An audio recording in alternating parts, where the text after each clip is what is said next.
So get this, everybody. Okay, all right. That's 93.5 KXFM, of course. I'll be the girl co-host who everyone always rails against her dating habits. Yeah. Go ahead, you do that.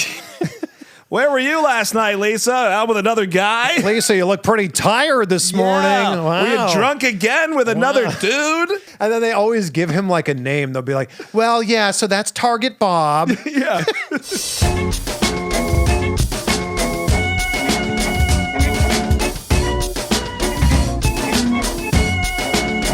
Yes, hello. Welcome back to the Pop-Up with Paul and Friends. Great to be back here. Great to have you listening, watching, subscribing, all things in between. You know, we're doing interviews every week.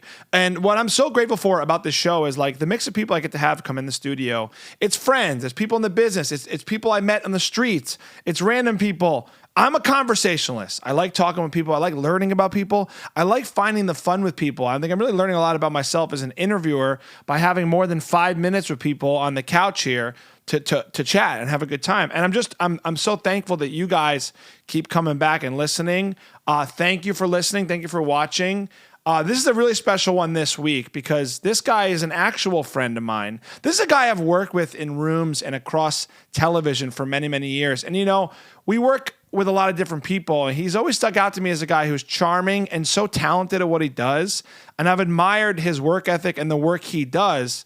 Just to give you context, and we talk about it a little bit in the episode, but we do these things called movie junkets, which is one of the coolest perks of being a TV host in our generation. Hopefully these still happen. They got really quiet during the pandemic. We did them on Zoom mainly. But basically movie studios, I mean, it's the coolest gig. Movie studios or TV shows will fly people like me and my guest and journalists, don't call me a journalist, but interviewers, people who do entertainment reports or do movie reports on television in major cities. They'll fly them wherever the movie press is taking place. You get to go see the movie, and then you get to meet the cast and interview them and have a great time. But the funny thing about this world, which I never knew before I started working in this way, was that there's just so many people, journalists and TV hosts that come from all over the country, sometimes all over the world, depending on the size of the movie, to talk with these casts. And then you end up hanging out with each other. So it's like a bunch of interviewers, kind of well-dressed people being like, hey, what'd you think of the movie? Oh, what'd you think of that? Oh, I know more. Oh, I did this. And it's almost like, it's funny because we all have similar interests, but everyone approaches it differently. And I've been grateful to be a part of them because I've actually made really good friends. And it feels like high school. I don't know if high school is the right word. It feels like, you know, back in the day, you'd be like going to your first day of freshman year. Like I remember when I went to my first junket, it felt like my first day of freshman year of high school. And I was like, oh, look at that guy over there. Look at that. And then people now in the movie world, they have some really big platforms, including my guest, which I'm going to get to in a second, who they have big audiences that are watching their movie interviews, watching their cast interviews. These guys are experts in the field. Then I show up and I'm like, oh, I think I'm going to do this thing with George Clooney where I start yelling Italian. And they all go, okay. But they're all a lot of good sports. And so I've always admired this guy. I've always kind of had a fun time hanging out with him at these things. And you end up finding friends. And I've been in similar vicinities with him and George Clooney, with him and the biggest stars in the world, Oprah. I mean, I'm name dropping because we are fortunate enough to cross paths and talk with these type of people all the time with this job. And I would say he's probably my closest junket friend. And recently I ran into him because of this world. I was like, hey, I got a new podcast. You should come on. He has a fantastic podcast called Insight with Chris Van Vliet. I just gave away his name, but I'll still get to the rest. And he has an awesome podcast. And I listened to his and I was inspired by his when making this one. And so we've just kind of crossed over a lot over the years. And he was so gracious. He was like, absolutely, I'm going to come down. And that's what I love about the world of podcasting is like, there's just like kind of family style where if you're doing one, I want you on mine, I'll go on yours. And we kind of share each other's stories and each other's interviews. The funny thing about Chris though, is he's an interviewer. So I want you to remember that as you listen to this episode. I'm interviewing an interviewer. So he is interviewing me. Like, it's very funny to see that dynamic in this space when he does a great job and he listens and he answers questions, but he also, like, I know it because I'm a pretty bad guest. Like, I'd rather ask you questions. I can talk about things, but like I'm so inquisitive, and I think Chris is too. And that's honestly part of his magic. One last thing to tell you on this very fun-loving, long-winded intro is when we recorded this episode, Chris's wife was expecting. Well, guess what? They had a beautiful baby girl. So I want to just start by saying congratulations to Chris. As you also listen to this, I want you to have the context of knowing we're talking about him about to become a father. And it's really beautiful to hear his anticipation now knowing that he's a dad. I want to welcome Chris to the Dad Club, the best job in the world. And then now I want to welcome you and him to the Pop-Up with Paul and Friends. Chris Van Vliet, everybody. I've had 1,000 calories in the past 24 hours. You know how it is. I don't know if you do. You're a buff guy. 1,000 calories is not very much. No? If you had 1,000 calories in the last 24 hours, you'd be losing weight. I meant the last 10 minutes. Oh, okay. Then That might be better. did you just go to In-N-Out? We did. I saw an In-N-Out. We cup did. over here. Kenny's visiting, so we're about to. Oh, where are you visiting from? New Jersey. Oh. Jersey. Then you have to go to In-N-Out. New York City.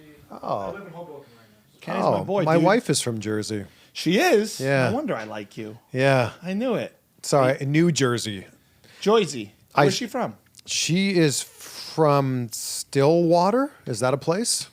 Not a place I've heard of. Is Okay. it? Maybe. She's from like I went there and there were like horses and cows. Oh, so like country. But we flew into Newark and then we Okay. drove like 2 hours. Is that by Sparta? No. Yes. He's from Sparta. Oh, no way. Yeah, I know where Stillwater is. Oh, he knows. Yeah, okay. Yeah. That's a place. My wife grew up right there. Like we stayed a night in Sparta. Her best friend lives in Sparta. It's beautiful. That's the Yeah. opposite of what America knows of Jersey, like the Jersey Shore. Like it's like the country. There's horses. There's snow. It's nice. I made some sort of comment on another episode where I said, "Oh, my wife's from Jersey, so she has a bit of a Jersey accent." And someone in the comments is like, "Your wife is not from Jersey and clearly doesn't have a Jersey accent. Like, do your homework." And they were referring to that place in the UK, that little tiny island that's called Jersey. I'm like, no. The colloquial term for New Jersey Yeah. in America is Jersey. Anyone who doesn't know Jersey as New Jersey is not worth a view. Like, should the show be called the New Jersey Shore, not Yeah. Jersey Shore? Yeah, right. No. The show should be called I'm Glad It's Not on the Air Anymore. Oh, wait, it is. I think they're doing God something, damn right? it. I can't get rid of them. Hold on. I got to subscribe to your YouTube Well, channel. wait, and I have to follow you on TikTok. I just got it. Oh. We're starting this episode with new following for both of us. And Okay. Chris is huge on these things. So the fact that your name's going to pop up and follow me is a big deal for me. I More just than you. followed you. Look at this, everybody. Chris, say your last name. Van Vliet. Chris Van Vliet. You got a show name, man. Chris Van Vliet. Van Vliet. Look at this. Is it a show Following name? you. It is. You can pronounce that easily, man. I think that if I were to do it again, I would have made my last name Vleet, so it would be phonetic. Van Vliet. Vliet. Or I would have just given myself a show name, an actual show name. Well, do you have a nickname like were you like the Fleet, the Van Fleet's coming in, the Fleet? That's pretty good. Fleet Week? The one-man fleet, Chris Van Vliet. Yeah, that's it. Chris the Meat Van Vliet. Yeah. Meet my No, Fleet. I didn't. Ooh. I was a backyard wrestler in high school, and my backyard wrestling name was Chris Sharp because he Why? was sharp talking, Nice. sharp walking, sharp dressing. Damn, dude. Yeah. And you still are all those things. Thank you very You much. are. Wow, You I are. should have wore a blazer like you. So a lot of my friends in high school just called me Sharp, Sharpie, the Nice. sharpness. In fact, when I got to college, people thought that was my real last name. I should have carried that over to the Wha- TV career. Why'd Chris Sharp. you leave the name behind? Well, because I was a backyard wrestler for a few years, and then I, got smart and realized probably one of us is probably going to break our neck if we keep doing this. Yeah. By the time this episode ends, I might see how well you do with hitting me with a chair. You still get that in Ooh. you or what? Yeah, I could hit you with a chair. Yeah? Yeah, I could probably maybe a little punch. How much of that training has come out in your life since then? Backyard wrestling is pretty wild. Like that's like uncharted, right? There's no rules, I feel like. And nobody knows what they're doing. Right. Like you're just seeing the stuff you see on Monday nights and going, oh, yeah, I can kind of do that. And it started on a trampoline, which doesn't hurt. And then we moved to like those very thin blue gym mats. But then I actually did train. I went to pro wrestling school when I was 20. That's cool. So I learned how to correctly fall, run the ropes, do some like basic maneuvers. But then I was like, all right, I got to decide here because I was going in the summer between like school years, between like college years. And when school started back up, I had to decide like, do I go to wrestling school or do I go to school? And I'm like, I think like I'll get the degree and wrestling will always be there. Was this combo in your head or with your parents? Oh, my parents hate wrestling. My parents do not like wrestling. So the conversation with them was, hey, I'm going to go to wrestling school. And they said, no, you're not. And I said, well, I told you I'm going, so I'm going. Right, sure. Yeah. How did that happen for you? Were you just a kid who loved wrestling growing up? Not really. It just kind of happened. I'm like one of those people that when I get into something, I dive all the way into Mm-hmm. it. And I had a best friend at the time. This was the late 90s, because we're about the same age. Yeah. And you would do this crazy thing back in the 90s, if you recall, called talking on the phone. Right. Weird. With a cord. Yes. And like you were sitting there on the actual phone, and like, or if it was the cordless, you had to charge it. Oh, yeah. Beep, beep, beep. So we would talk on the phone almost every day, but I knew on Mondays at 9 o'clock, our call would abruptly come to an end because Monday Night Raw was starting. And then one Monday I said, all right, man, I'll put it on. We can watch. And then during the next commercial break, we'll like finish our thought. And I just got sucked into it. It was The Rock and Stone Cold Steve Austin, The Undertaker, Triple H. Vince McMahon was a big character at the time. And I just got sucked into it. And that's what made me a huge fan. That's amazing. That's also like the heyday of professional wrestling. I agree. The Attitude Era was just massive. Like those entrances to like the face of so much of the acting more than anything. I feel like they just were walking in, ready to fight, for drama. So much of it. Yeah. And that really brought me into it. I think so much of who I am now was because during my formidable years, I watched a lot of pro wrestling. Like The Rock was such a huge inspiration, whether he knew it or not. So then fast forward all these years later, and we get to share a conversation with him. Yeah. It blows the mind of the 16-year-old inside of me. Sure. Well, that's what I really love and respect about your career is like you've kind of morphed. I think this happens for a lot of us who choose to host and interview things. Your passions have collided, right? You have a huge platform. You do wrestling interviews all the time. So that backyard kid is still there, but he's talking instead of, breaking, pulling a hernia or whatever happened. It's funny in our world how if you're a really big fan of comic book movies, that you'll shine when you're doing those type of interviews. Or if you loved horror films growing up, like you shine when you're talking to those actors and directors. So for me, like when I get to speak to people like The Rock or Cena or Dave Bautista, like I feel like I'm speaking their language. And then within the wrestling space, like I'm just excited to talk to anybody. WWE, AEW, Impact Wrestling. I'll name a whole bunch of other letters you've never heard of, but yeah, all these different companies. How in the nitty gritty are you with wrestling today? Like you're diehard with your audience and your interviews. Like I don't know much beyond the mainstream wrestling. So. Yeah, and I think that that's all you really need to know. Well, how deep are you going? Are you still like seeing sketchy, illegal backyard activity? Ooh, I went to an independent wrestling show last week. Anybody die? No, no one died. Although I've been to some of those death matches. Do you know what I'm talking about? No. So there's, but I want to go with you and I'll take you to a death match. That'd be awesome. There's a style of wrestling called death match, and they will do the most insane things. They will suplex each other through like glass plates. So like a big glass plate, they'll suplex each other through that. They'll like wrap a baseball bat in barbed wire and hit each other in the head. Oh my gosh. There's this one where like they're like skewers, like you would put like meat on, and they will take like a fistful of skewers and like jam it in someone's forehead and like pound it in with a hammer. What? They'll light things on fire. This is what should be televised. That's legit. If that was televised, I don't think that streamed. That would do well. Yeah, there's a company called GCW that Okay. does a really good job of those style of matches. Damn. So I like that exists. It's I think scary. GCW's in town soon, so I'll take you. I would seriously love to go and It just is like party. wild. I mean, the only thing I could think of is I went to a UFC fight once at the Garden, and it was so barbaric and amazing. Like I remember being like, oh, I don't want him to get hurt. The second we got in there, I was really chugging a beer. I was like, kill him! Kill him! Yeah! You just like get hyped, you know? That's how wrestling is too, though. The wildest thing about seeing UFC live is how loud those kicks are in person. The cracks. Because when you see it on TV, you're like, oh yeah, they're hitting each other. But when you're there in person and you're hearing every kick is like, yeah. And the guy doesn't even flinch. Yeah. If I got hit once, I'd cry for a Me few too. hours. I'd be like, that's it. I'm tapping out. Yeah. Tap on myself. You ever get back in the ring, literally? Like you ever want to fight, or you have that urge? Not It's just anymore. entrances for you. You still have the entrances in your head. I do. When you walk and into the people's a room. eyebrow. Yeah, you got that. I wanted to be a pro wrestler so bad. That was 20 when I trained. So, I mean, that is half a lifetime ago now. No, nobody wants to see me getting into the ring now. But I still love that, like, I'm passionate about it. I love watching it. But no, I think those days are long behind me. You picked a healthier choice in a way, right? All my friends that are my age that have been wrestling for their whole career, things hurt when they get out of bed now.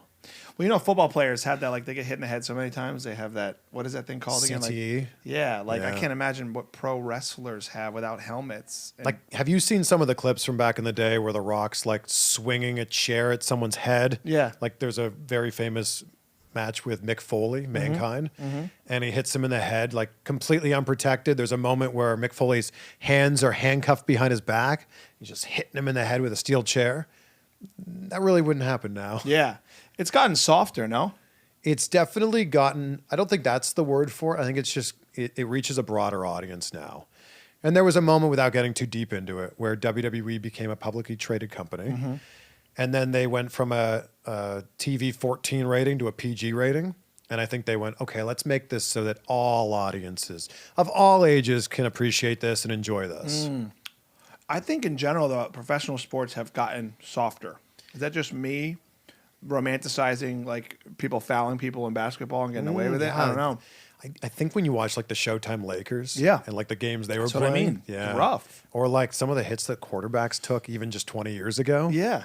Well, even talking about, you know, we just had the Super Bowl, like that guy got a hold call. yeah. I don't know if that would have been called 20 years ago. I don't even think that was a hold. Yeah, no, but I mean, like, I think refs, a lot more is called. Like, that's why that, you know, death matching is something I think we're craving because we want. But then I also think there's a certain sector of society that sees like the slap fighting that just came out. Have you seen that? Yeah. Where like that's kind of hard to watch. Yeah.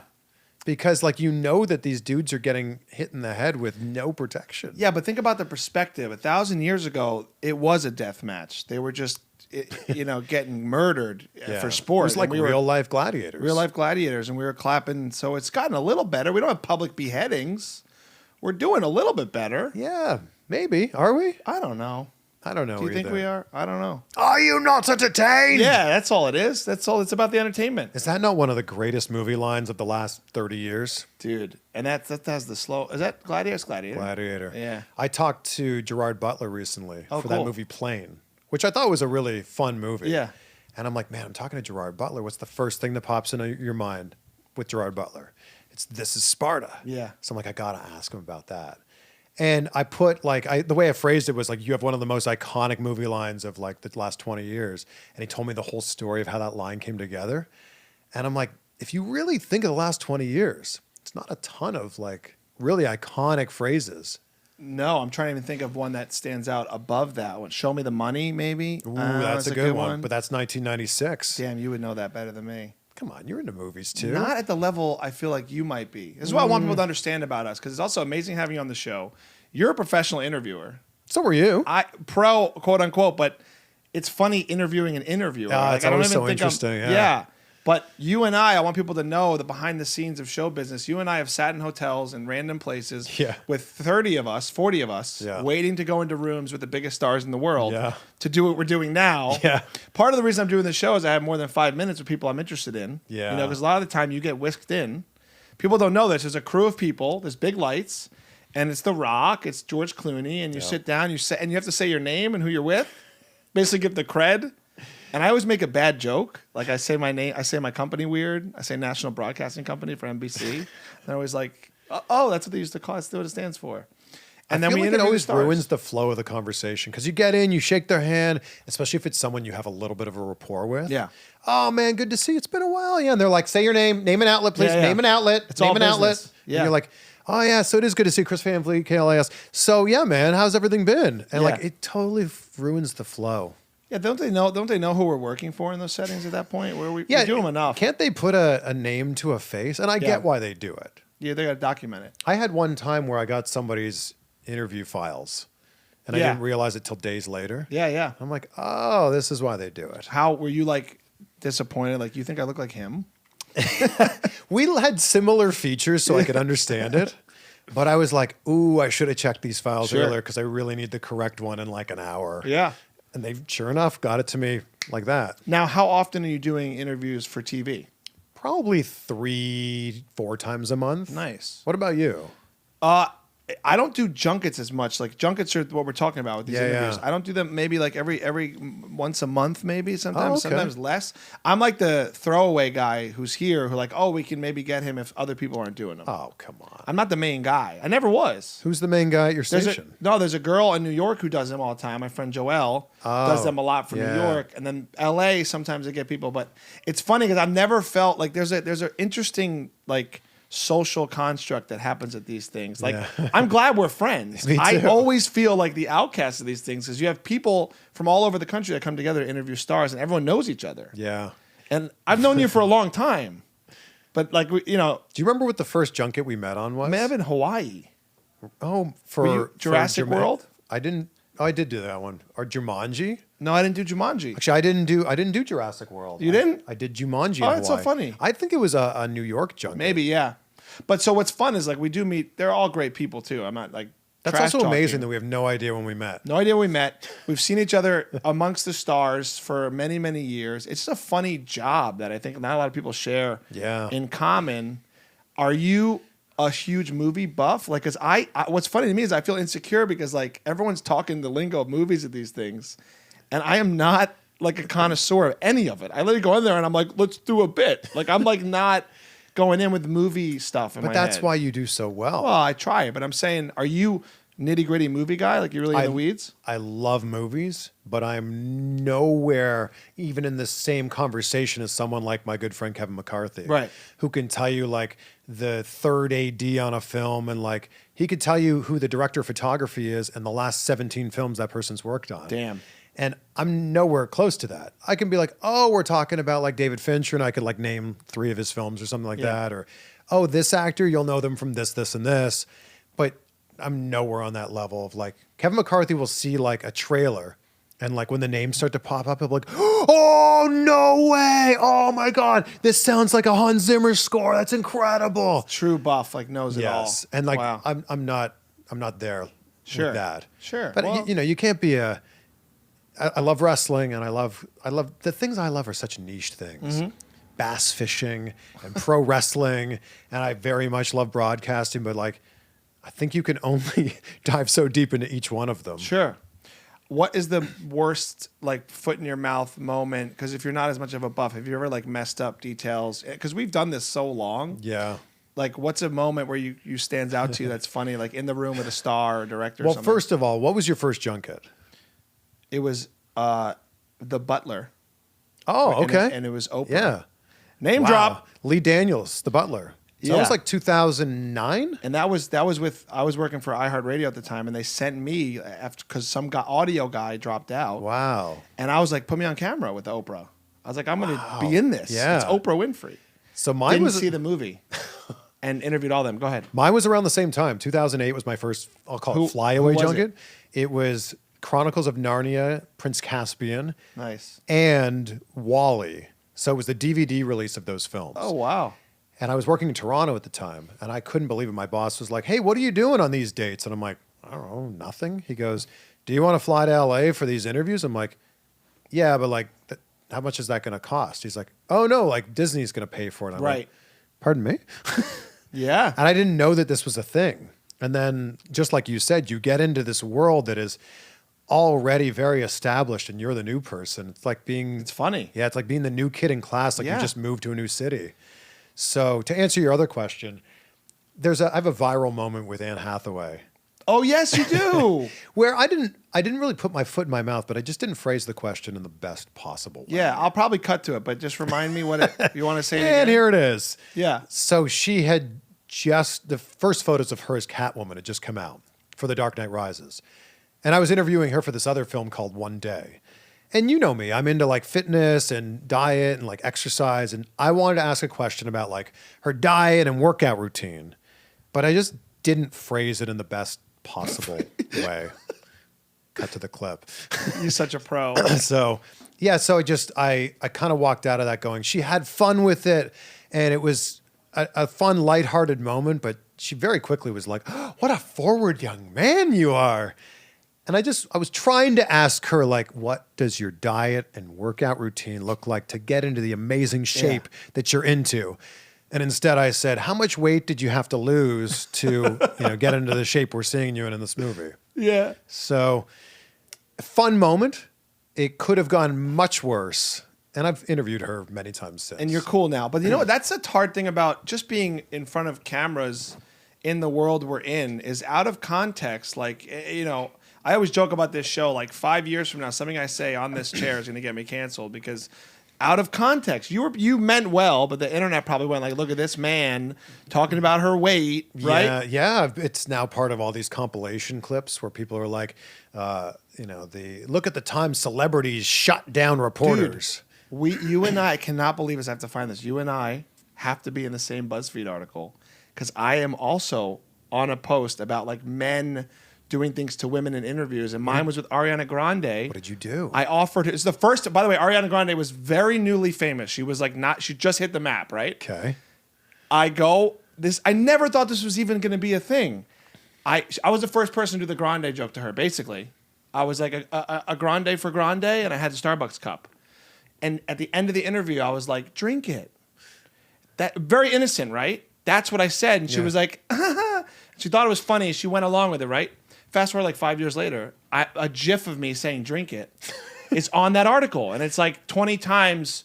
No interviewers way. made male interviewers made women celebrities feel uncomfortable, and it's me going "drink it."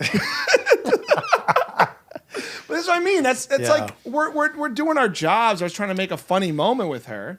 I wasn't roofying Ariana Grande. Okay. It's also so hard to create a moment in those junkets. Yeah. For two reasons. One, they've been answering the same questions for weeks.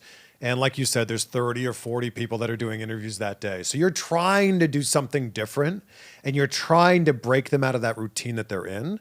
But at the same time, and I'm sure it's happened to you, you could ask a very different question and they're going to give you the same answer. Yeah, they're actors, a lot of them. Nothing is more heartbreaking than sitting in hospitality and eavesdropping in on some of the other interviews that are playing and going, he said the same thing to me. Yeah. Come on. Yeah.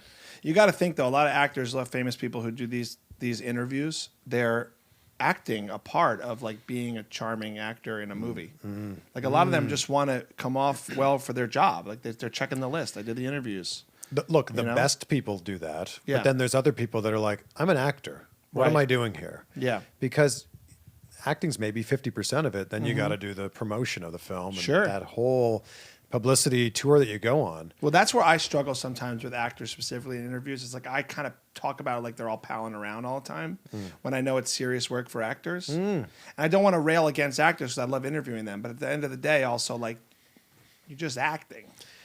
Well, but they're also acting at the top level. Course. They're the best of the best in the world. But I mean, like, I've been misunderstood in moments where I'm kind of like, so do you guys goof around or like what's it like? And like it's like, no, we're in the moment and we're committed and we're yes, I know, but like you guys party after? Like, I'm like saying dumb things and like, Have you had any like really embarrassing moments? In the junket world? Yeah. Well, my first junket comes to mind is I was really excited because I knew Oprah was in the movie. And they sent me last minute. So usually you go see the movie before you do the interview. Yeah. I never saw that movie. And then I sat down with the director and then he found out I didn't see the movie and he made me leave. And that was my first one. I could see Lee Daniels wanting to do that. And he was like, you didn't see the movie? Never mind. You told him that? Yes, because it came up and I couldn't be dishonest. He was like, what do you think of the film? And I was like, I didn't see it. And then he kicked you out of the room. And then we're like, we're not going to do the interview. It was so awkward. And I had just met Oprah, though. So I was like blind. I was like, this is amazing. Wow. And in my mind, I was like, I don't know you. I was like, I know Oprah.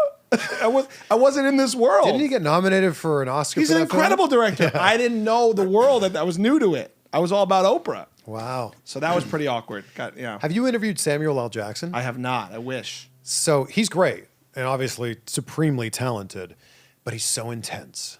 Really? Yeah. So in a lighthearted, fun way, but you'll ask him a question and he will just stare at you. So you ask him, just a generic question of like, oh, what was it like being on set with that person for the first time? And he'll be like, and it's only a second or two, but it feels like an hour. And then I'll be like, well, let me tell you about being on set with that person. And you're like, oh. And he does it for every question that you ask. Jeez. So every single time he's just staring at you.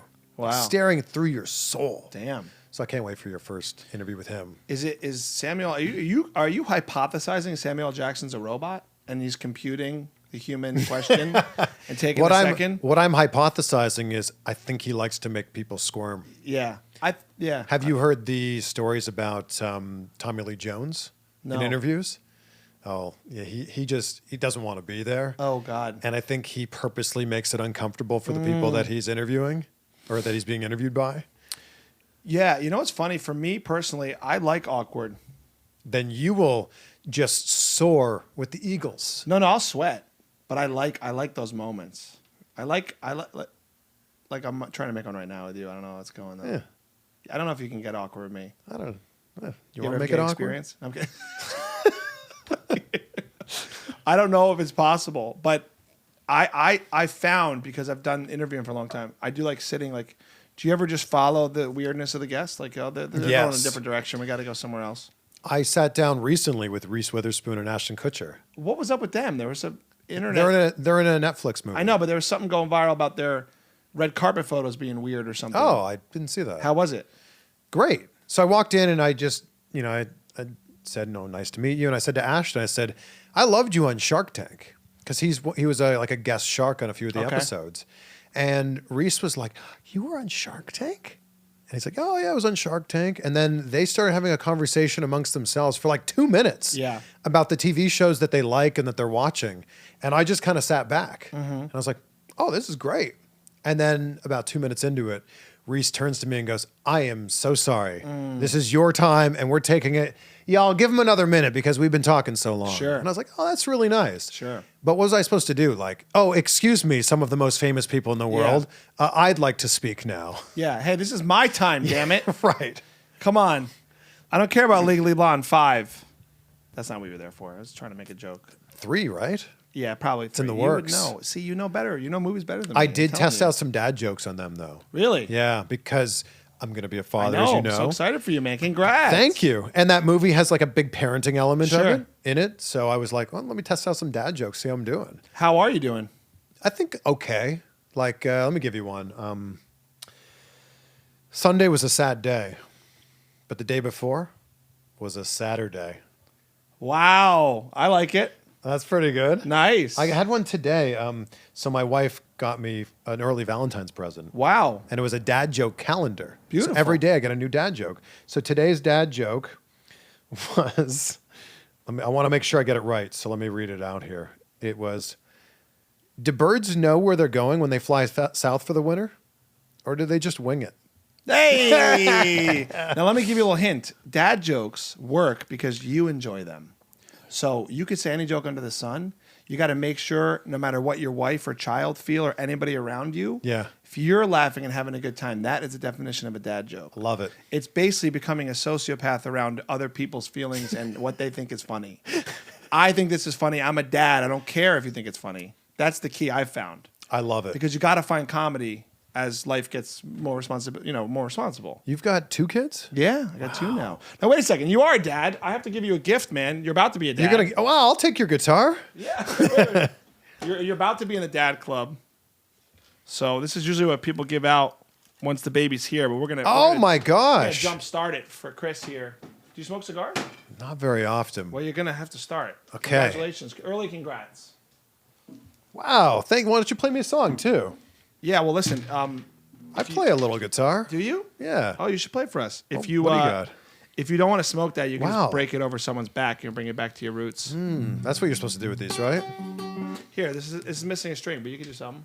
How about this? You know what? Because we're here recording, having fun, and What string are we missing? the Easter third bunnies one. get dumped. D. There you go. Easter bunnies get dumped after Easter. Why don't you try? I'm excited for you to become a dad, and you're probably very excited. So maybe you could do a little. I'm about to be a dad joke, dad. That's maybe the tune you could do right now. I'll help you. Okay. What's the tune? Go ahead, play some chords. I'll help you. Oh yeah, It's very sad. It's very emo. I like it. That was very emo. Keep going. Hold on.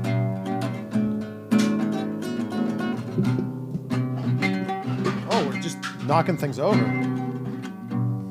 Really missing that string would be, Sound good. I'll get you some words. Don't worry. I'll get some words for you. There we go. Okay. I'll just G, C, D. There you go. C. We're so excited. Chris is gonna be a dad. He's gonna laugh at his own jokes and not care if there was fun that was had by his wife or his kid. As long as he kids around and doesn't care at the cafe who's laughing anymore. Cause dad's gonna be a dad. Chris gonna be a dad. Chris is gonna be a dad. He's gonna be a dad. Talking about you. Yes. Woo! Congrats, man. Oh, now you have a man. little theme song. I'll get you a D string for your birthday. Well, yeah, we're trying to get sponsors, and until we do, we can't really Wow! afford strings. You That's sounded the good, first man. time I played a guitar on a podcast. You sounded good. See, I'm glad you did one earlier. I wanted you to do something different for us, Dude, you came up with some lyrics on the spot. I tried, That was great. You were talking about wrestling being your passion. Music's my passion. So I feel the way you feel about wrestlers, I feel with artists and musicians. Who's That's your why favorite? I married one. I married an artist. Wow. Because I was like, let's talk music. Now we don't. We talk about diapers. My favorite artist Yeah. are the Beatles of all. I was named after Paul McCartney, so definitely the Beatles are top. It's like a cliche answer, but it's definitely true. I know every song. Listen Wow. to them my whole life. But then I like all the Rat Pack and the Sinatra era jazz guys too. Like Dean Martin is probably my favorite entertainer of all time. I always find it fascinating when someone loves music from a different generation. I think it's Yeah. an amazing thing. Yeah, that era. I mean, we just rented a '73 Cadillac all weekend. We were driving around Wow. for my buddy who's in town, and we literally exclusively listened to Frankie Valli, doo-wop, and Sinatra and those guys. Oh so man, yeah, Sinatra's so good. I love that era, man. I love I it. was listening to that on Saturday as I was driving my parents to go on a cruise. So my parents flew in from Canada, Nice. and then they took a cruise out of Long Beach down to Cabo. And I was like, let me put on a song to get you guys in the mood. It's just being like silly and goofy. And I put on "Sailing Takes Me Away." You know that song? Oh yeah. And then that turned into I was like, well, then next week you're going to fly home. So I was like, well, let me put on another song. "Fly Me to the That's Moon." the best. It's the best. And then it turned into we were just listening to all that music. Why do I feel like you first attracted your wife at a karaoke night? Like, Oh, I wish. What's your go-to karaoke? I'm going to give you two. So it's a Whole New World. from Oh, yeah. Aladdin. Yeah. That's the duet song, right? You kind of look like a version of Aladdin, I think. Oh my gosh, thank Right? you. Wow, I'll take it. Yeah, I feel like you could. If you My had mom the- was born in Greece. So, pretty far from that's where it was, the right? Arabian Nights. Kalamata Nights. I went to But the first Greek cliche. Go ahead. The go-to is For Sure I Want It That Way Oh wow, by the Backstreet Boys. What's yours? It's Love Shack Oh, baby. B-52s. Love Shack, baby. because I sang it in a wedding band and I still sing it for karaoke. That's so good. Yeah. A fun fact, I know all of the words to LFO's Summer Girls. Oh wow, So if that is ever on the karaoke playlist, I bust that out every dude, that's time. a classic. Remember that song? Yeah, I like Girls That Wear Abercrombie and Fitch. Yeah, Take Her If I Had One Wish.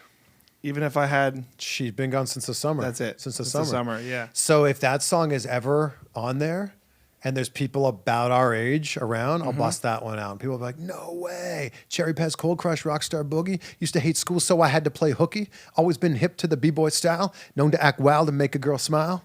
Don't stop. Love New Edition and a Candy Girl. Remind me of you because you rock my world.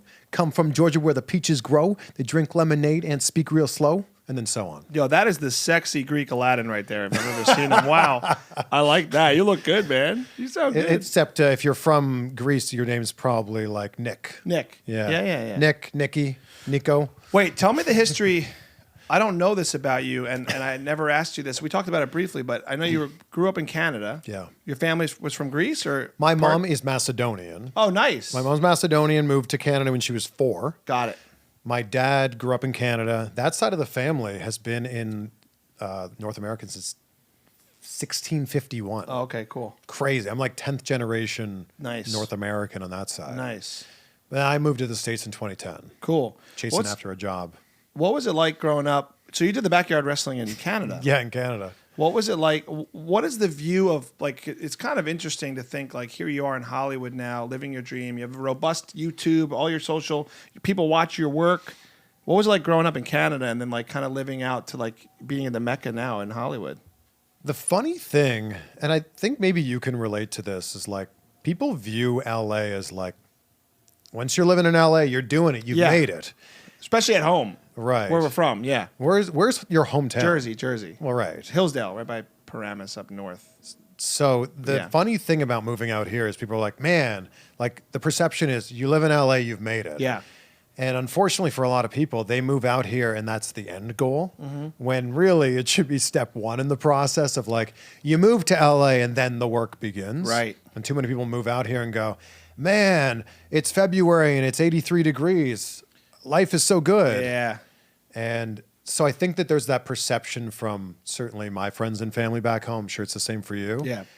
But I grew up thinking anything was possible. That's I grew great. up going like, oh, that person is doing that thing that I want to do. Well, how'd they do that? I want to figure that out. And before I even knew what reverse engineering was, I was certainly doing it in my life. Yeah. Like I wasn't afraid before the internet was a big thing.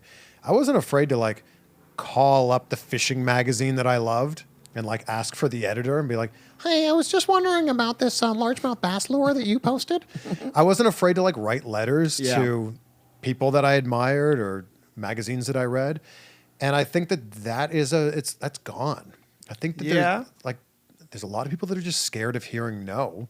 So they don't bother taking the first step of making that phone call, writing that email, knocking on that door. That's what I think I'm attracted to in you, and I relate to a lot with what you're building online and beyond. It's like you have to. I don't think that hustle ever ends for creators, but for people who want to do big things. And there is this illusion with show business. I think I would say also our lives as interviewers of stars has shown us inside in a way like the biggest stars in the world to me. I've always said this: roll their sleeves up and work really hard and do really cool things. And like you see that firsthand, you go like, they probably came to LA with nothing. You know, they came to LA with nothing, or New York, wherever they were. It doesn't go away if you're famous or making a lot of money. Yeah. I think people think it does. And I think there's this perception that the people who are the most successful got lucky. Or it must be nice if insert the fill in the blank here.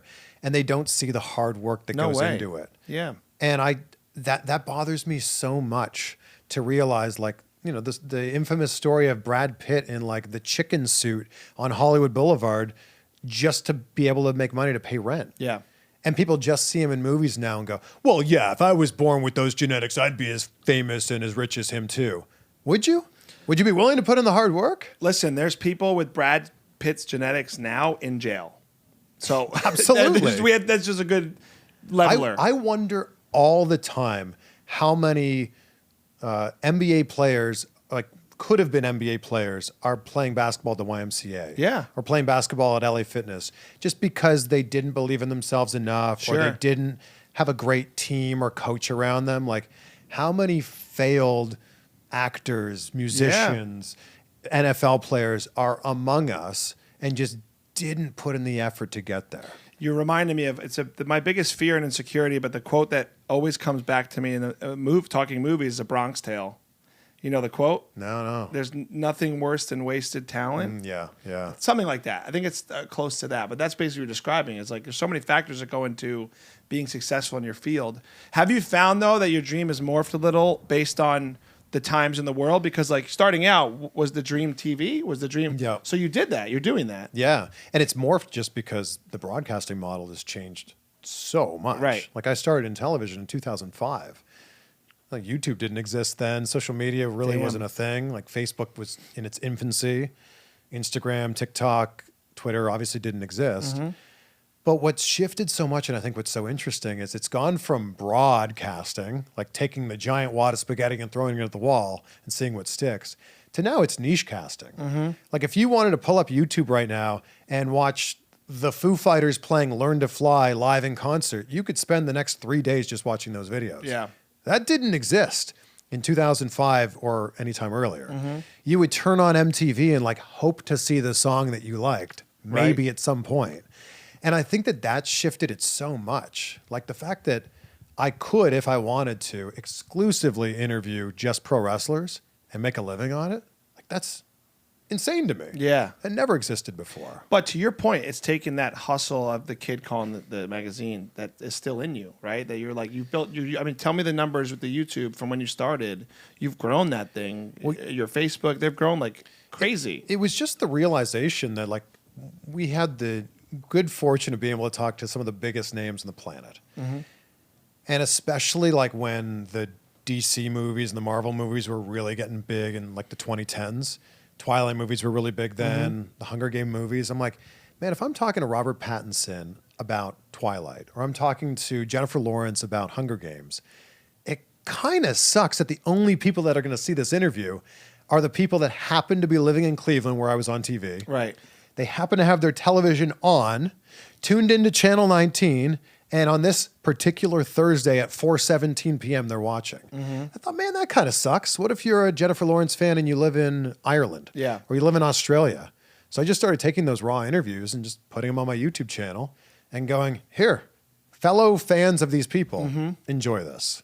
And it kind of just grew from there. That's amazing, man. You did it at a good time too, and nobody else was doing it. Yeah. That's so. What year are we talking? 2011 is when I started my current YouTube channel. Wow. And I had a YouTube channel in 2007. So I was on MTV2 in Canada. Nice. We were interviewing a lot of bands there. And the same thing, like, if you're a huge fan of this particular band, you're going to want to eat up all their content, like every interview they've ever done, every live performance. So I wasn't sure, like, should I be posting these interviews? Like, I don't want the TV station to get mad. So I created this, like, burner account. And I was just putting up these interviews. And they're still there. Like, those interviews are still online. But I'm just like, I wanted more people to be able to see them. Yeah. I didn't want them to just live on TV for that exact moment in time and then be gone. It's funny hearing you talk about 2011 because it is still that way for TV. Yeah. Most TV, and we love our jobs, right? But they don't really think about digital. There's two different worlds that are still colliding where they go, yes, digital is important, but like we're broadcast and we still do it this way. And oddly, a lot of the interviews we book still care more about big network names and TV broadcasts. Yeah. When numbers wise, it's like, for example, love my NBC work. My last few moments with stars have done really well on my social media and aired once on TV in New York. And I think that weird? We're in a really weird in-between phase right now where I don't know if broadcasting companies are really sure how to deal with this. I certainly don't know if the movie studios are really sure how to like aggregate these numbers. Like, yeah, it airs on NBC and it'll also be on TikTok and YouTube and Facebook and Instagram. But man, still being on NBC is like, that's still a big anchor. And I get it. Which is great for us still working for them. And I'm on the CBS station in Vegas. Like, it's a huge thing. It's awesome. But I understand why that is still an anchor, because you had to earn that spot on TV.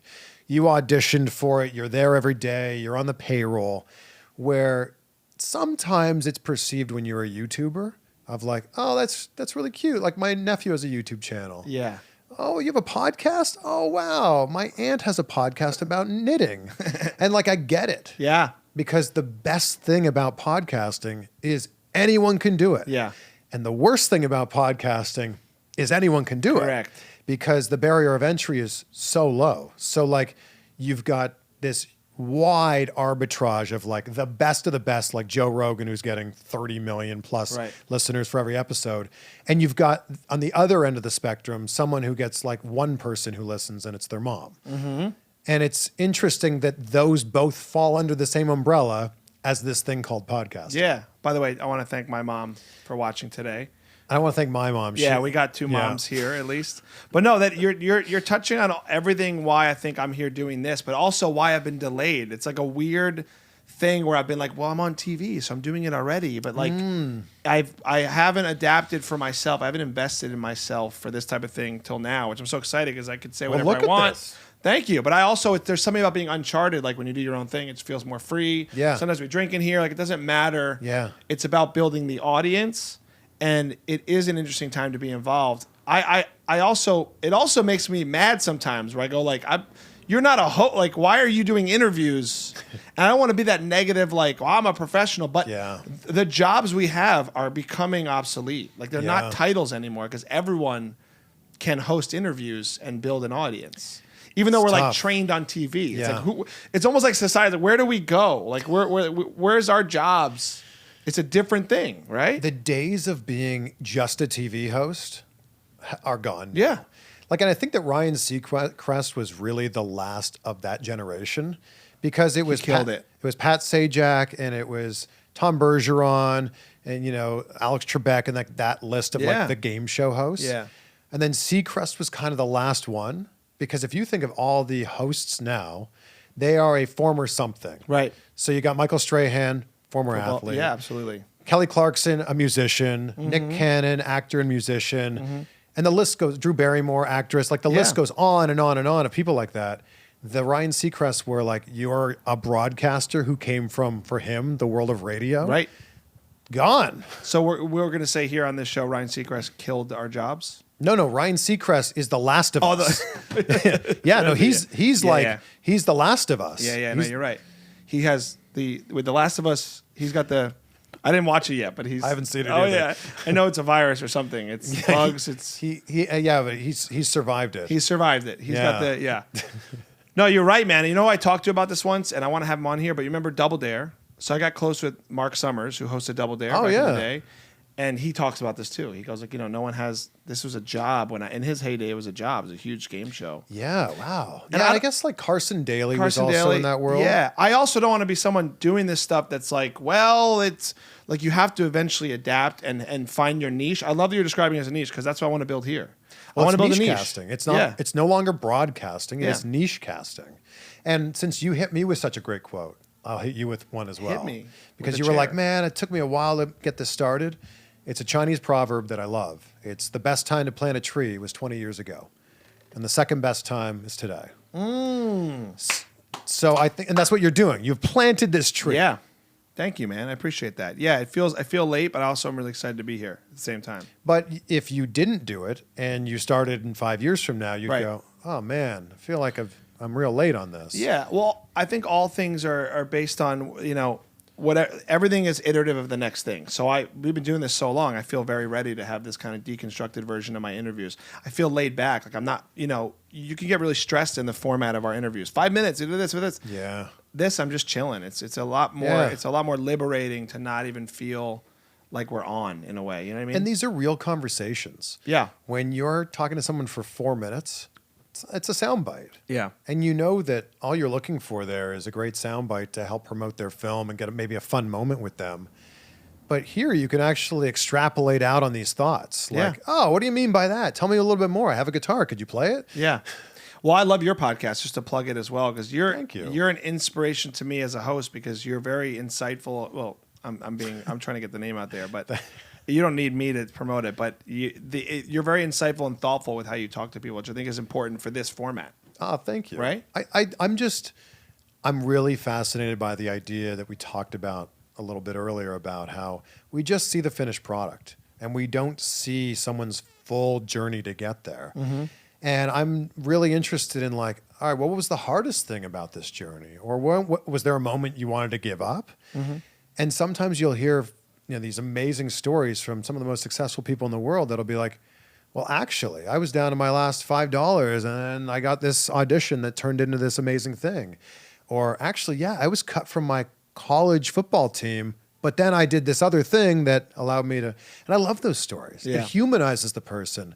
And then if there's someone else that's on the journey, they can go, wow, if that happened to them, what could I do if I really applied Yeah. myself? I think you go through your insecurities in our business and show business, and I literally at least like once a month will Google someone I look up to, and then Google their age when they got their big thing. I love that. I do it too much though. It's like, oh, is it? Oh, he was a little bit older. Is that it?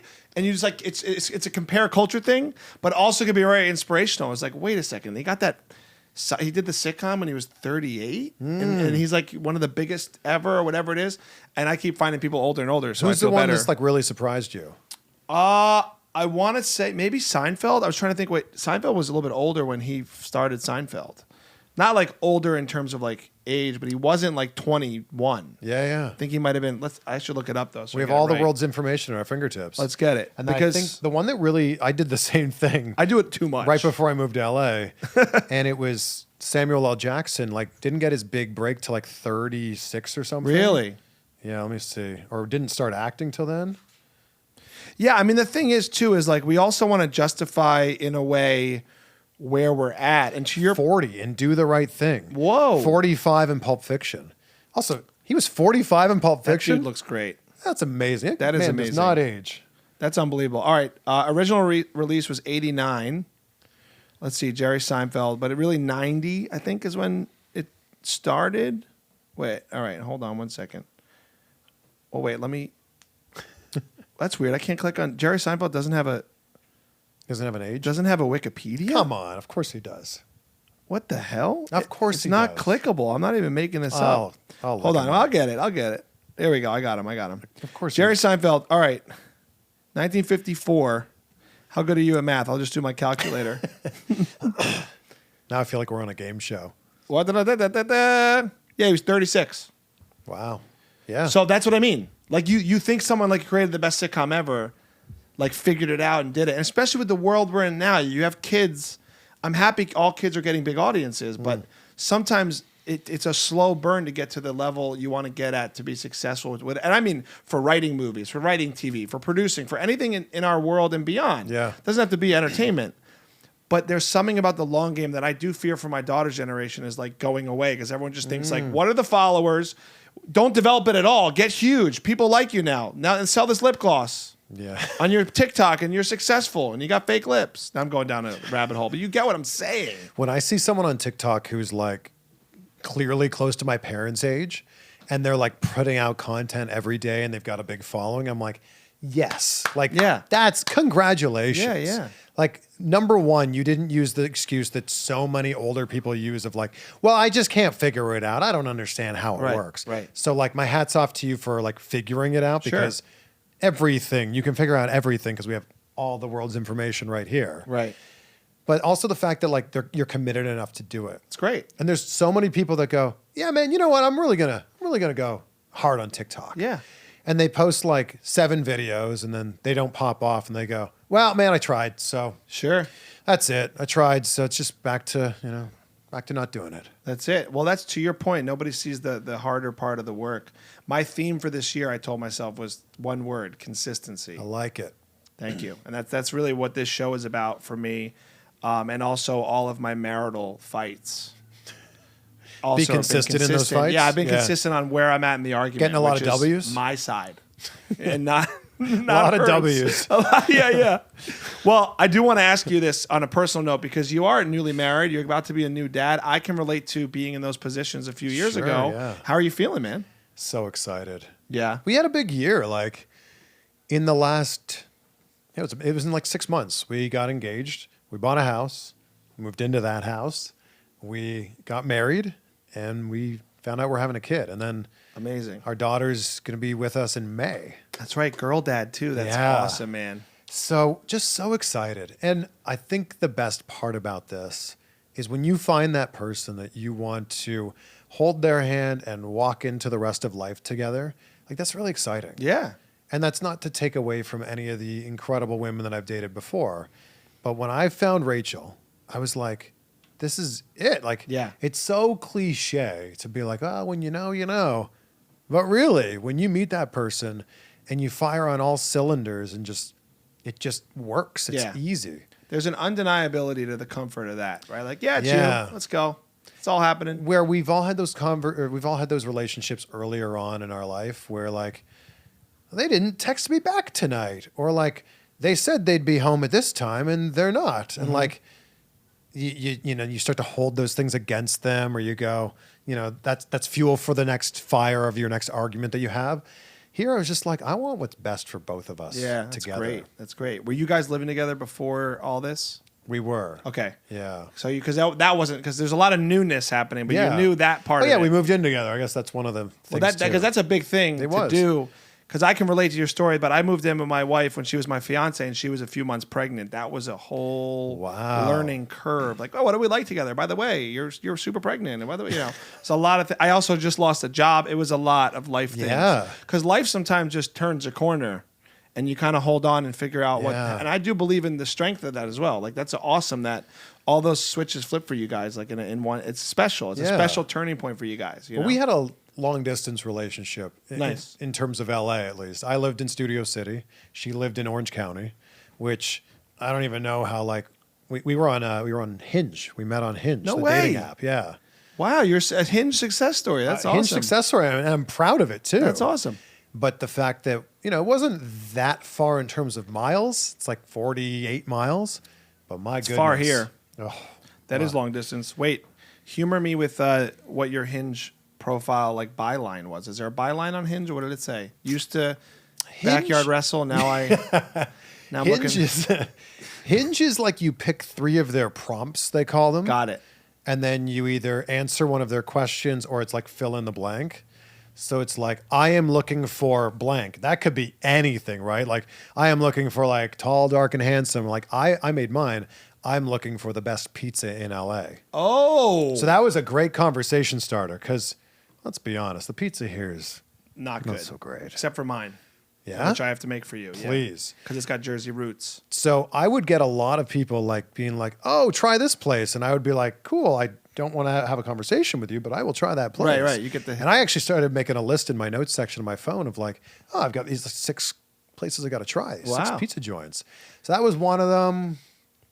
I like that you used it to better your own LA life. Of course. That's great. Let me find out. Girls know food. They know what they like. They want to eat nice. I don't know what else. You're ugly, but I want that pizza. Boom, boom. What is the best pizza in LA? Because this is a triggered moment for me. I think it's Joe's Pizza in Santa Monica. Joe's. I haven't had that yet. Oh, Okay. it's so good. Really? All right. Because I love the New York style of pizza. Yeah, of course. The best kind in the world. The best. I love that, you bite into it and there's a little crunch. Little crunch. Yeah. And Joe's is the closest thing you'll get to like buying a slice in New York. What's pizza like up in Canada growing up? They have Yeah, it's pretty good. hockey because puck, pepperoni over That's there? right. Terrible joke. 'Cause Bad you're- joke. Oh, that's good. Yeah. You're on the east side, right? You're not quite on the east coast of Canada, but you're close enough to New York that I think you're getting some of the influence from there. Mm-hmm. So my favorite pizza place in Canada is called Pizza Pizza. Ah. It's a very famous pizza place in Ontario, pizza chain. They made it simple for the French. They're like, this is it. If in case you don't remember, pizza. Pizza Pizza. And you know how in the States in the Little Caesar commercials, Yeah, it's pizza. yeah. Well, they can't say that because that's a trademark. So in Canada, they say cheesy or something. Really? Something That's else. funny. Yeah. I didn't know that. Little Caesars, maybe. Wow. So Pizza. Pizza. Pizza. Legit, man. I got to make you some pizza sometime. And I am on the hunt to find the best in LA. And I'm trying to maybe, if this doesn't work out, I might start like an Uber Eats because that's how much I make it. So it could happen. You for me. should. I know, I might. There's a place when I lived in Studio City that was just down the street from me. It was Lucifer's. Yep, I've had it. We had it here. I like good. Lucifer's a lot. It's pretty good, yeah. It's like a little spicier, but it's very doughy. Yeah, here's what I said recently about pizza because I live here now. I live in LA, so I have to feel this way, but I do genuinely feel this way. I've never bitten into a piece of pizza that was bad. At the end of the day, it's cheese, I'm it's with you. melted, Yes. it's crust. I mean, there could be versions of it, but you're really starting at a great point. Like it's the best Absolutely. ingredients ever. You can't Yeah. really mess it up unless everything's old. Yeah, like when people are like, "Oh, this place does the best breakfast," I'm like, "It's pretty hard to mess up eggs and bacon." I just don't think I'm that toast." snobby of an eater for like in a way. Like I've had bad food, but I'm also like glad I'm eating it. I don't know. Yeah. It's a weird thing. I think the only time I've really been disappointed about food is when you go to like one of those fancy restaurants, and there's plenty of them around here. Yeah. And they bring you like the large round white plate, and there's just a tiny little dollop of food in the middle. Yeah. And you're like, this was $46. LA portion right there. Oh. What was your first date? With Rachel? Yeah. No, with the 3 X's before her. Don't worry, it's fine. You got to talk all about this. Newly married. Get it out. No, I'm kidding. We went to a rooftop in Huntington Beach. Cool. So I went down there. It was a Sunday. We went down there and we were planning to get a drink. It's a place called Tanner's.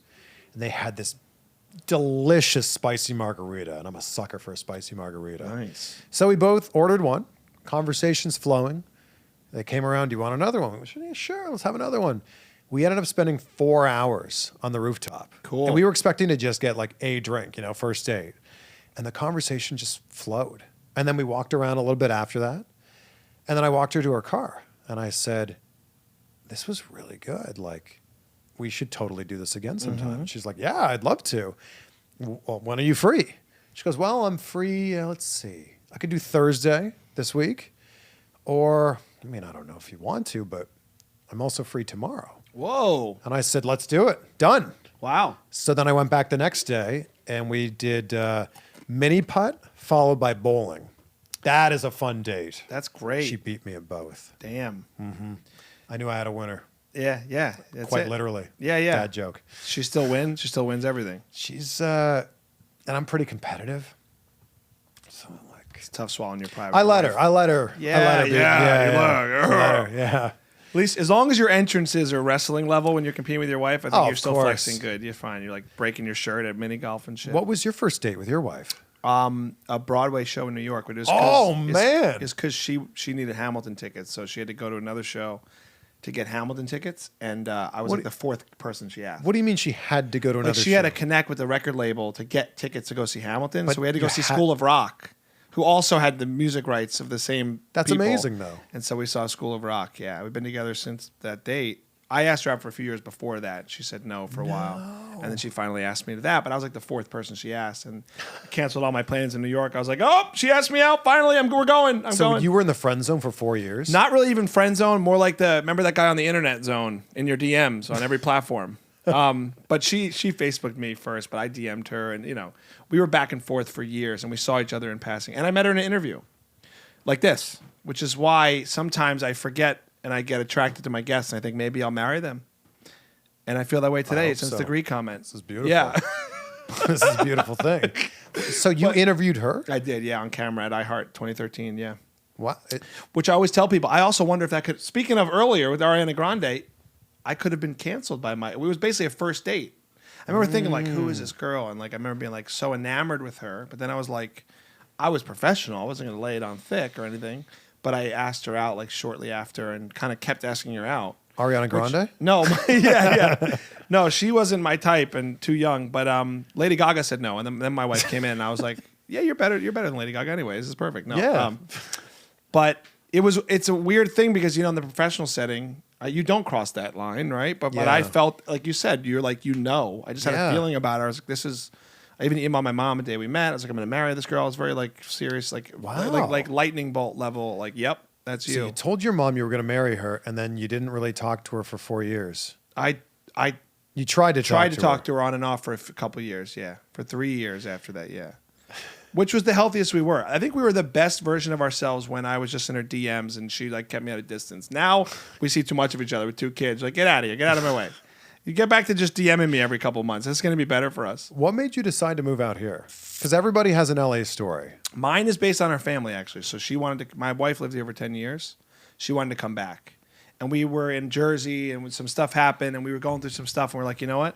Let's just go to the sunshine and come out to LA and see what happens. It wasn't even like, let's stay. And then family-wise, we just decided to stay. But career-wise, I knew I wanted to build things. I knew I wanted to get more into stand-up. Like, I'd been in New York for so long. Yeah. Like, this city it was always in the back of my mind, like you were saying about coming here, too. Like, I always wanted to come here and dreamt of coming here to do big things and never did it. Yeah. And then with her and our family, it was the perfect excuse to come back. But I'm still, like, adjusting. Like, I have a love-hate with here. I could see that. Yeah. I've been here 3 years. Yeah.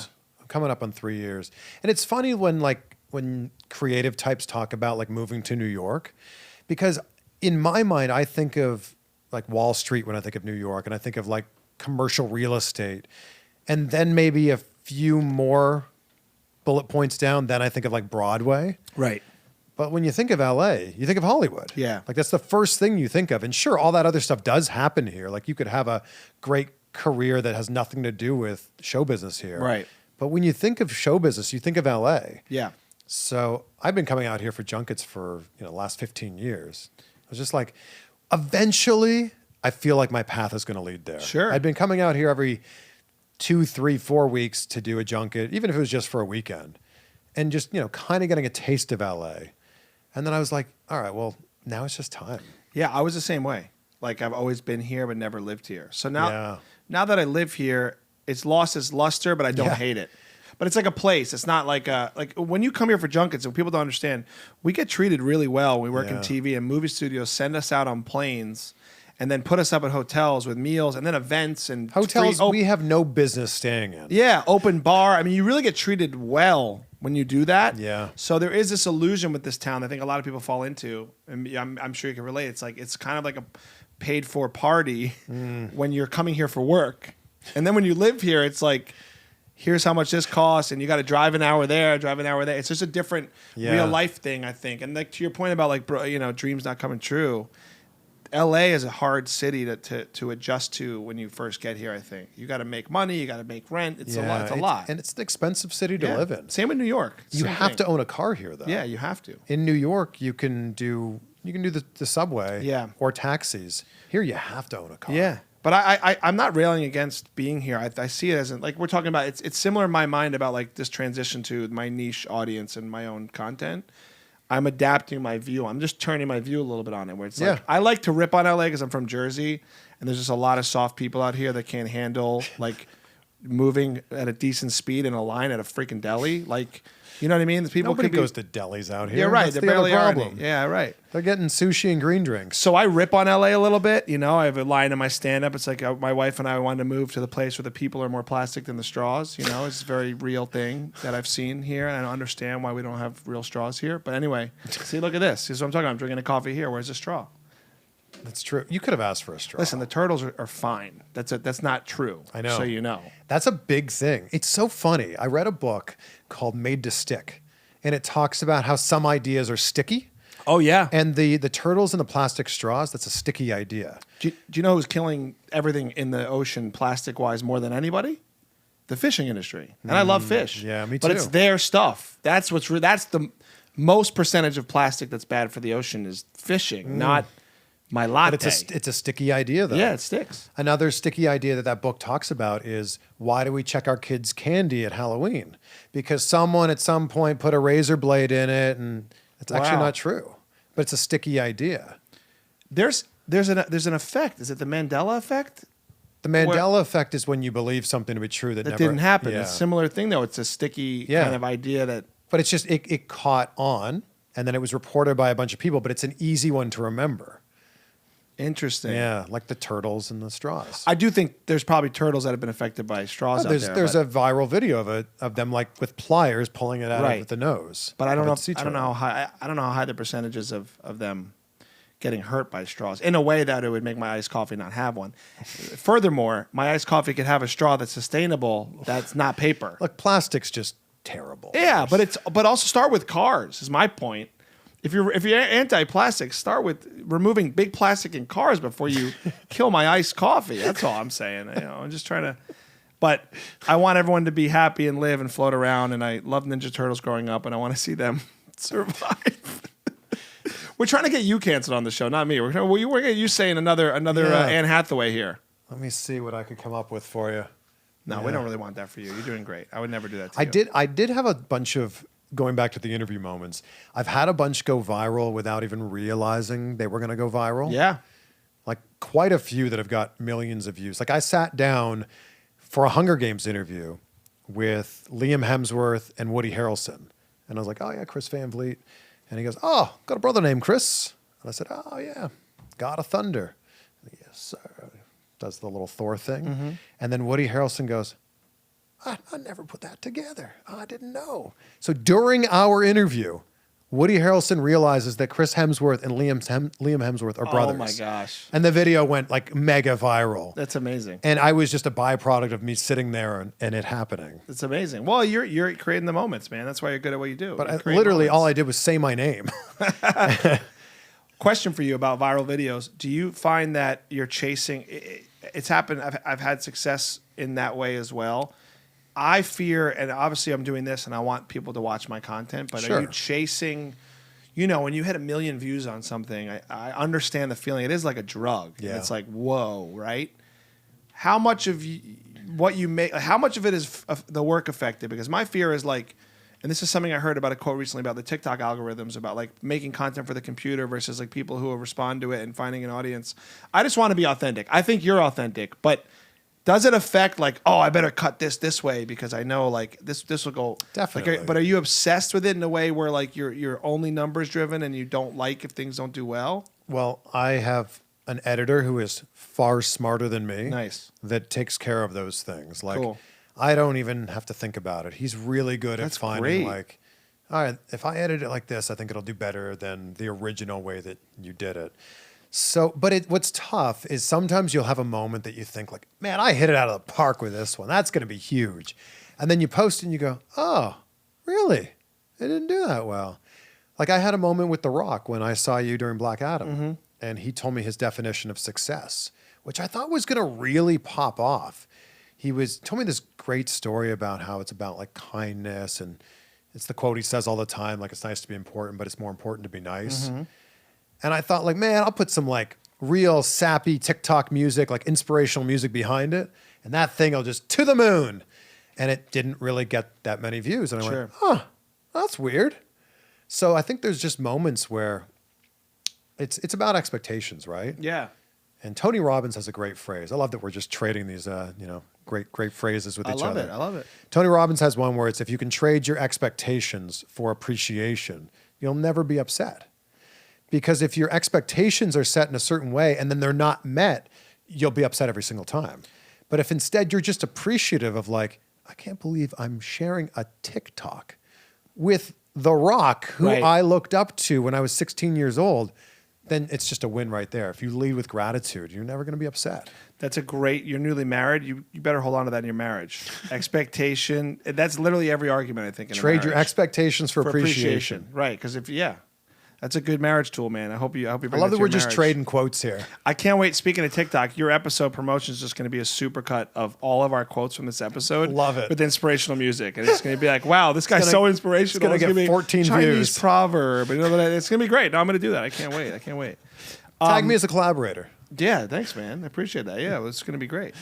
No, it is true, I think, for marriage. And I think all relationships, you have to make sure your expectations are because you're going to be let down. That's basically what we're talking about. Yeah, and it's really out of your control when it comes to putting these videos out on social media. All you can do is hit that post button, and then that's it. On to the next one. Well, I talk about this a lot because I'm also thinking of it as a parent now, and obviously, and measurement of my own success. Because, like I said, like building my own ship, like you want everything to be viral all the time, but I see younger people I know like living or dying by numbers, and that's why I ask you, because I have a daughter now. I have two daughters who are coming up in this world. And I'm even conscious around the house, how we talk about views, because it's like, I don't want that to be the measurement of what matters in life, even though it's freaking awesome when people see our stuff. Yeah. So what's the line with it that's healthy? And I think what you're saying is true. It's like, post it, forget it. And it's what a gift that we're able to do these jobs. I think that's all you can do. And it's hard. Yeah. It's really hard to not get caught up in the numbers, because each view represents an actual physical person who took the time to watch it. I was talking to my friend the other day about how annoying it is that if someone watches your entire video and they don't like it, like they don't actually click the like button, like that is the definition of like, if I caught your attention and you watched more than 60% of the video, you liked it. Yeah. You liked the video. Yeah. Why didn't you like the video? Interesting. And I fall down that rabbit hole of like, but then I just come back to like, post it, and you just got to forget about it. Because there are some very mean comments online. Do you read them? I did. I read a lot less of them now. Yeah. Because like they still hurt, right? Of course. Yeah. It's especially if you get 99 nice ones and one mean one. Like, it's just like, why'd you have to say that? I know. Well, people, it's just a percentage game. I stopped feeding the trolls, though. You have to. You stopped? Like you would respond and stuff? I would. Like I would correct people when they would say things that were incorrect. Mm-hmm. And then I was like, but what am I doing? I think ignoring gives more power to like it's more powerful. And it's funny when you see a comment thread of like this person responding to this person, then that person responds, and then they respond again. The last person to respond basically wins. Like, yeah, it's ridiculous. Yeah. You'll find, man, with a baby, you're not going to, it's good you quit this now because you're going to have less time to be like talking to, Harry in Albuquerque in his basement. Yeah. Who's mad that you said this wrestling thing wrong or whatever. You didn't say it wrong. You know what I mean? That does happen, though. He thinks something you said was wrong about WWE in the 80s or whatever, That happens. People, I know. Almost every video. Like fact check type comments? Yeah, like little silly things. Like I was referencing Shawn Michaels versus Ric Flair at WrestleMania and Ric Flair's retirement match. And I was like, oh yeah, there's that great moment where he's like, I'm sorry, I love you, and hits him with the super kick. And someone was like, actually, it's the sweet chin music. It's not the super kick. Oh, yeah, right. Like, well, they're the same move, just they have different names, whatever. Know-it-all type of people in conversation. It's the worst type of personality and worst type of conversation. If I'm at a dinner and I'm getting corrected 10 times by somebody, that's a personality trait. Yeah. People are like that. Actually, are you sure? I think it was 60 degrees out then. How about you find someone to love you? And stop talking to me at this dinner. Also, we have all of the world's information in our pocket. Yeah. Like, who's fact checking these things? Well, I think people get their identity around that type of thing. Like being right is an identity. That you're so right. Yeah. Yeah. That it's an identity. Better say that. It's so funny that it's an identity to be right. It's an upbringing thing. You want to be right. Maybe they didn't grow up where their parents ever said they were right. I mean, sadly, not to get too therapeutic here, though people say this feels like therapy with the chair and the couch. Yeah. Let's just take a moment for you to just really feel that, Chris, that, Should I be laying down? You can. I like this. Yes. There's a great quote. No man is fully a man until he lies with another man on a couch. Okay. Gay innuendo coming up again. I lies don't with know a what it man. is. In a therapeutic setting. Yes, of course. With microphones, yes, of course. And listens back to the beautiful dad song he played earlier. Oh, yeah. It's playing softly Good now. times. Yep, beautiful song.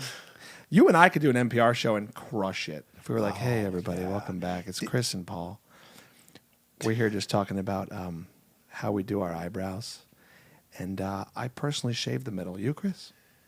Well, I pluck the middle. Oh, good. Wow. Yeah. It's going to be better in the long run, they say. I agree. The NPR style it's slow, it's soft, and tons of pauses. Yeah. It's like Samuel Jackson would be great. The best. NPR. Yeah. Did you pretend to be a radio DJ when you were growing up? I did, and I worked in radio first, so it was a cool way to start this. Yeah. I when I got into radio and I learned what the term was, like hitting the post, I was like, oh, I've been doing that my whole life. Yeah. Pretending to be a radio DJ. Sure. Now I do it in the car for my wife sometimes. She's like, that's the best useless skill ever. Just talking up to the right point, right? Yes. Well, you have a good like radio style voice, I feel like. I did radio. Yeah. I did radio for a few years when I lived in Cleveland. Then you're right. Like, especially with these type of mics. Yeah. Like these are the Shure SM7B. Yeah, these are the good It's ones. such man. a good You mic can for hear that. Well, that's the classic sweaty balls, Alec Baldwin bit. But you know what? Let's do, because I like making bits out of you. We're gonna just do one 5-year veteran dad and an expecting dad talking about babies. So yeah, man, my baby was taking a few naps the other day. And are you excited? You guys get diapers yet? Oh, wow. We haven't bought the diapers yet, but we have set up the nursery. We built all the furniture, and now we're just waiting for our little girl to join us. That waiting game's a beautiful thing. We got the Uppa Baby stroller. Oh, the Uppa's great. It is a very popular stroller. Great, very popular. It has a car seat attachment, which I'm told is very secure. Yeah. Well, the thing about the car seats is it takes a certain, type of finesse that you're going to get into with the buckles, the clamps on that bar. The car seat's not always great. But with those arms, you're going to be just fine. Wow. Yeah. And I know nothing about being a dad. We'll be right back. Listen, you're going to be great, man. I'm excited for you. We should do it like a morning radio. now. Morning radio is more like kind of shock you, like get the kind of funny. Wow, so get this, everybody. Okay, all right. That's 93.5 KXFM, of course.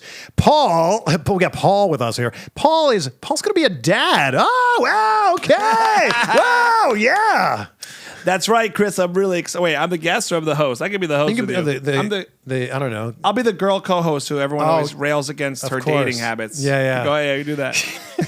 Where were you last night, Lisa? Out with another guy? Lisa, you look pretty tired this morning. Wow. Were you drunk again with another dude? You ever notice that? It would be the absolute worst to date a woman that works in morning radio. That's like such a trope of morning radio that's true. Where they're just So like, true. So, Lisa, who's the guy this week, you whore? Like, that's literally how it is. And then they always give him like a name. They'll be like, well, yeah, so that's Target Bob. Yeah. Well, how'd Bob do? Did you tell him about your job yet? Did you know you're talking about him on the air? Actually, we're going to wait to talk about it. I don't want to talk about it. Well, he knows now. Yep. Bob. You know what? We're going to call Bob now at his job. Bob has no idea. Bob, do you know Lisa's on air talking about you? Who is this? This is Lisa's boss. Technically, she has to go along with this or she'll be fired. Did you have sex last night? Okay. I love that we share that radio history.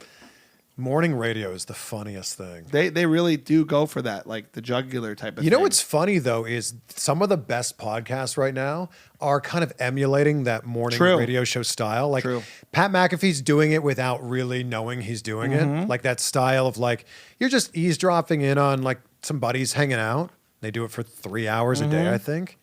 That's it's so interesting. The podcast has replaced morning radio. I love that this form is morphing where we can kind of do anything. And more, I come from commercial radio where like it's so structured for advertising and for money. Yeah. Obviously, we're doing ads here. I know you do ads, Yeah. right? But like it's more about the listener and their experience than it is like getting a formulaic amount of audience in this time and doing that.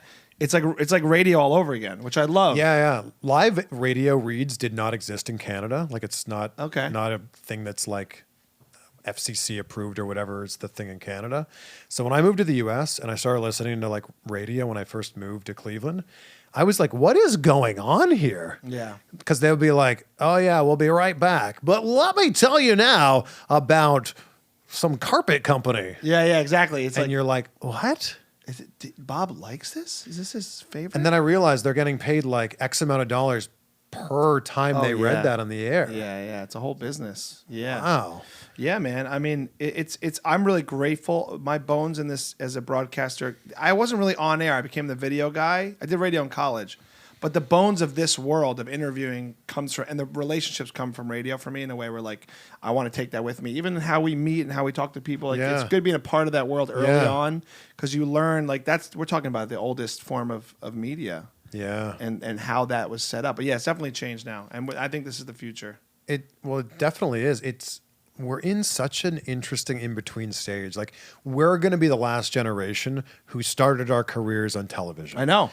Because the generation that's coming up now, they've got a really interesting dilemma in front of them. Because if they have really built a following on YouTube or TikTok or wherever, are they going to want to go work in Des Moines for $38,000 a year? No. Probably not.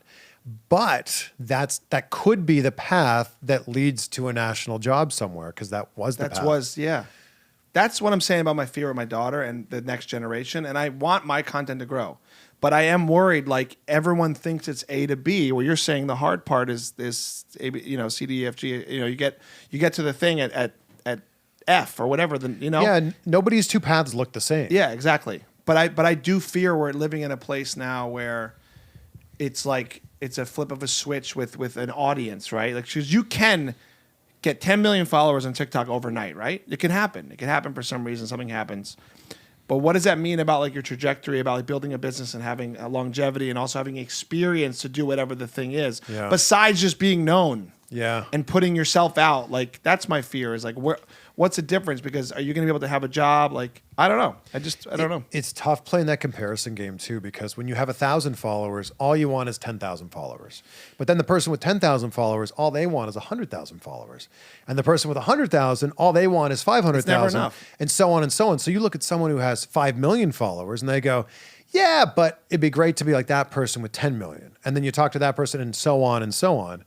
That's why I have so much respect for someone like Mr. Beast, who's creating the content because he loves creating content. Yeah, you have to love it. And he loves helping people. And if you can love the process from start to finish, from the inception of the idea to the production of it, to the filming of it, to the editing of it, to the posting and the promotion of it, then that's when you're winning. Yeah. If you can love the process. And to your point, it's the niches. So I hope this appeals to my niche as much as your stuff appeals to yours, because we're all doing our niches. Just make a whole bunch of the vertical video. That's where you're gonna. Those little breadcrumbs are gonna lead to the longer clips that are gonna lead to the full episode. Well, speaking of, before you go, we've been chatting for a while. I love that we're here chatting. Thanks for hanging out, man. Thank you. Fun. Also, it's really fun. Like, you're asking me questions. Like, I feel like I could do even less work with another interviewer here. Like, I'm like, you talk, Chris. Whatever. I'm hanging. Like, because it's just fun to have another host on. So good. It's great, man. I appreciate you being here. I do want to, for our promotional, we got to get this show out there. So we do want to go back to your backyard roots for a second, okay? Oh, my God. Here's what's going to happen, all right? You're going to do an entrance for me, and then you're going to hit me on the back with that red chair. Red chair? That red chair right there. Or maybe the stool. Is the stool better? Probably this folding chair. The folding chair. All right, you're gonna do a Mick Foley folding chair to your head. To my head. Wow. And then see this here? This is how we're gonna end the episode. I'm gonna be standing up here. You're going to stand on this? Yeah, but I'm going to crouch, and then you can hit me, and I'll go into my chair. Okay.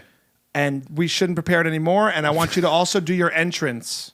Like, pretend you're walking out like you're mad at me, and then we have a little confrontation. And this is going to go back to your backyard roots. Before we do the best social clip we've done for the show yet, I want to make sure everybody follows you right here at Chris Van Vliet everywhere, right? That's it, yeah. And also make sure you check out his podcast, Insight, with Chris Van Vliet. I've listened to many episodes of Insight. Actually, last time we saw each other, I listened to a bunch. Oh, and you inspired me with this show here, but also, like, you're just such a great interviewer. And honestly, I think what it comes down to with someone like you is you're a good dude. And you could tell when you in your work that you're a good dude. So keep being a good dude. You're going to be a great dad. Well, likewise to you. You're a great interviewer. Thanks, because man. you're not focused on like, I'm going to ask this question followed by this other question right after that. No, I like being in the moment. And I love that you're about to be in the dad club more than anything. Please call me in the nitty gritty, man. When it gets tough, call me anytime. It's going to get tough? Well, you're just not going to sleep maybe for a little. So call me anytime. I love sleep. You'll be fine. You should sleep ASAP if you feel like you love sleep. Though I hate that people who are expecting get that a lot. Oh, you're never going to sleep. It's just temporary. You guys are going to be great. Huh. You'll be fine. Yeah. The funny thing before we do this grand thing we're going to do is how many people are like, oh, yeah, it's so hard and you'll never sleep and.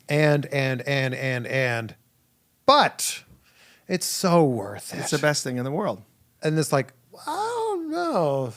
That'd be like, well, the line to get into that restaurant is so long and the hostess is not nice. And then you're seated right next to the people and the portions are really small and it's really expensive, but it's delicious. Exactly, yeah. Oh, okay. It's worth it. Cool. Yeah. I think people just have a weird way of justifying it sometimes through the throes of the responsibility, but it is worth it more than anything. It's the best thing in the world. It's the best job title I've ever had. Love it. So it's going to be for you, I think, and I'm excited for you. The best advice I can give you is to don't listen to anybody's advice and just figure it out with your wife and do what she wants. I've heard that a few times. Thank you. Yeah, just figure it out. Yeah, like, because every couple's different, and everybody who gives advice about babies is just telling you something they didn't do well or their partner didn't do well. You better do this because, the husband really's got to do it because theirs didn't. So, like, they're just projecting their own parental stuff that they wish they did differently onto you. When you just say, shut up, I have my own wife, I'm going to be my own dad. Yeah. I don't want to hear about your advice because that's what happens. So my advice to you is don't listen to anybody. I like it. And you're going to be great. Okay. Is it entrance All right, time? now beat the shit out of me. An actual entrance?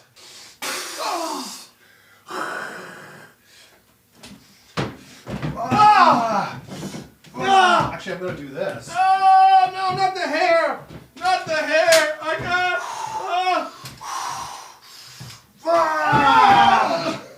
You didn't really hit me as hard as I thought you were going to hit me, which is kind of nice. Oh, you got all this crap on your hair. Do I? Sorry. Guys, thanks for watching. Subscribe, like, follow everywhere podcasts are. I want to thank my guest, Chris, the coolest backyard wrestler turned host interviewer in the world.